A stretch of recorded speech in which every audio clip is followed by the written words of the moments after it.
What is going on, YouTube? It is your boy King Black, and I'm back at it again with another Bullet Force video. And in today's video, I want to start a new series. We're gonna call this series, what should we call this series?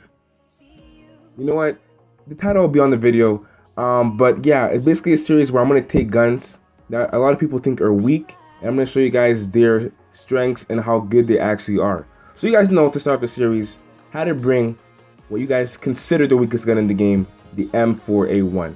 Now, if you guys don't know how to use this weapon properly and you apply the tricks I will give you today, this weapon will catch bodies. Now, I know I was gonna make an AMCS 870 video, but that gun is really strong. Well, it's not really strong, you know, it's higher than normal. So I think I'm gonna leave that for a different video in this series. But to start it off, let's start from the bare basics, the M4A1. Now, the first tip that I do have on this list is to make sure you aim for the head.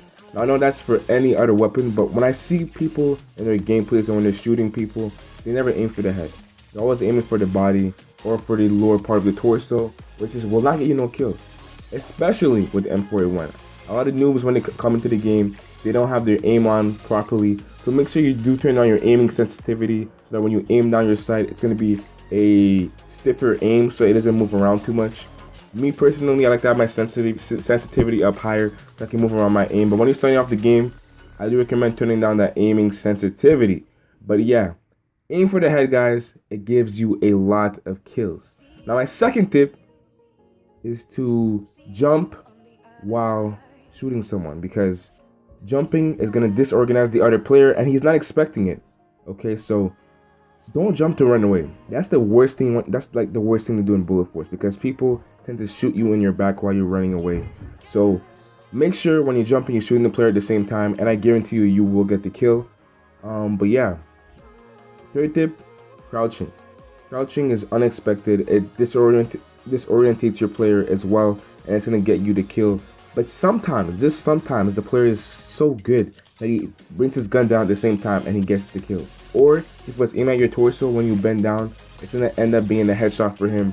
So if you're playing against noobs, do not crouch, because they usually tend to aim towards the torso. But yeah, those are the main tips for the M4A1. I know it wasn't anything spectacular, but if you do apply these tips, I do think you'll get a lot better with the M4A1. But some other tips I could give is use the muzzle brake. The muzzle brake is really good in helping out the M4A1 with power. If you equip the muzzle brake with the hollow or with the red dot sight, you're gonna see headshots after headshots after headshots. With the muzzle brake, I would say this gun is just as powerful as the Scar H. So if you can't afford the muzzle brake, I think it's 30k or 15k. It's really worth it. It's probably like if you don't have enough money to buy the FAMAS or any of those other, you know, stronger weapons, I do highly recommend getting the muzzle brake. But yeah, now let's hop into some discussion, because I know you guys love the discussions on the channel. Modern Combat Versus, man. This game has been so hyped for the past 8-9 months. And as you know, the news that we got, it will not be pay to win. As you know, no energy system. So I'm really looking forward to it. Like I said, I'm still skeptical about that pay to win thing, because you never know with Game Loft, man. But it is Game Loft Montreal that's making it, so we have hope in it. I have hope in it. You guys should have hope in it, and I can't wait, because the soft launch is expected to be next week in certain countries. So do stay tuned for that. If I can't get some gameplay, I will try to get some and upload it to the channel and tell you guys what's going on. But we have some pictures here of the players in game, and at the top we do see a lot of diamonds, and then those are going to be the in-app purchases right there. So like I said, I'm still skeptical, man, until I get the game in my own hands and I get to play it by myself. I can't say anything for certain, because Gameloft have been known to break their promises in the past. But if they do keep it non-energy, and they do keep it not pay to win, and keep it free, I think that's really going to help out with the game in general. But the maps look cool. Like I said in the last video, the maps do look cool.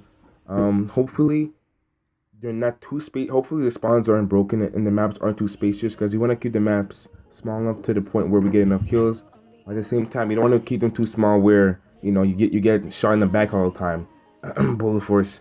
But yeah, guys, that will be the end of today's video. If you did enjoy the video, don't forget to leave a like, comment, and subscribe.